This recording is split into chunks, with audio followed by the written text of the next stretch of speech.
என்னை ஆட்கொண்டவரும் நான் சேவிக்கிறோரும் ஆனேன். ஆண்டவராகி இயேசு கிறிஸ்துவின் நாமத்தினாலே அன்பின் நல்வாழ்த்துக்கள்.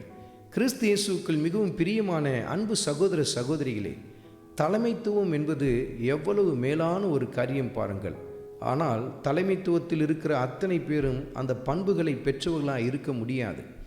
கர்த்தருடைய தாசனாகிய மோசே மிக அருமையான ஒரு தலைமைத்துவ பண்புகளை பெற்ற ஒரு மனிதனாய் காணப்பட்டதை நாம் பார்க்க முடியும். அதற்கு நல்ல ஒரு உதாரணத்தை லேவியராகமத்தில் 10வது அதிகாரத்தில் 20வது வசனத்தை குறித்து கொண்டு தியானித்து பாருங்கள். அதை கேட்ட பொழுது மோசே அமைதலாய் இருந்தான் என்று சொல்லி எழுதப்பட்டிருக்கிறது நீங்கள் பார்க்க முடியும். அந்த அதிகாரத்தை முழுவதும் தியானித்து பாருங்கள். அந்த இடத்தில் மோசே ஆரோனுக்கு ஒரு காரியத்தை கட்டளையிட்டிருப்பார், இப்படி செய்ய வேண்டும் என்று சொல்லி.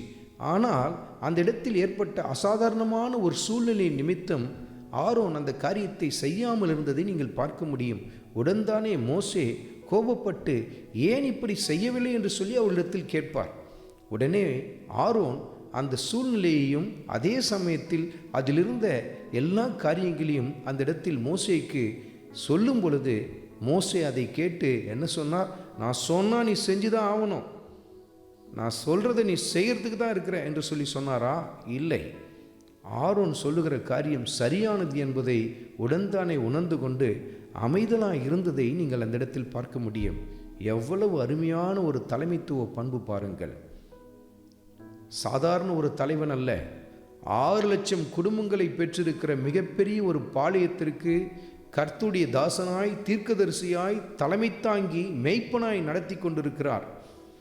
ஆனாலும் பாருங்கள், தனக்கு அடுத்த நிலையில் இருக்கிற ஆரோன் தனக்கு ஒரு ஆலோசனை சொன்ன பொழுது, ஒரு காரியத்தை சுட்டி காட்டின பொழுது, தனக்கு கீழாக இருக்கிற ஆரோன் தனக்கு ஒரு காரியத்தை சுட்டி காட்டின பொழுது அதை அவர் ஏற்றுக்கொண்டதை நாம் அந்த இடத்தில் பார்க்க முடியும் பாருங்கள்.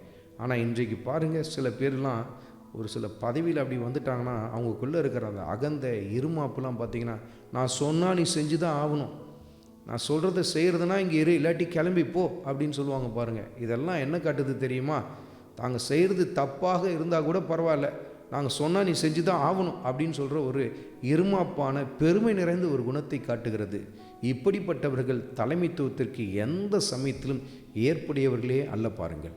இன்றைக்கு நீங்கள் ஒரு தலைமைத்துவத்தில் இருந்தீங்கன்னா உங்களுக்கு கீழானவர்கள் கொடுக்கிற அருமையான ஆலோசனைகளை முகம் சுளிக்காமல் நீங்கள் ஏற்றுக்கொள்ள வேண்டியது அவசியம்.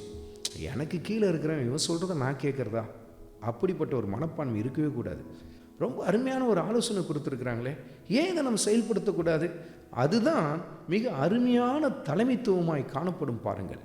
அருமையான மகனே, அருமையான மகளே, எவ்வளவு அருமையாக இந்த இடத்தில் மோசே ஒரு தலைமைத்துவத்திற்கு எடுத்துக்காட்டாய் காணப்படுகிறார் பாருங்கள்.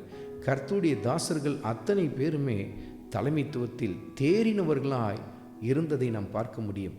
இப்படி தான் நாமும் கர்த்தருடைய வார்த்தையை படித்து தியானித்து தலைமைத்துவத்தில் வளர்ந்து வர ஆரம்பிப்போம்.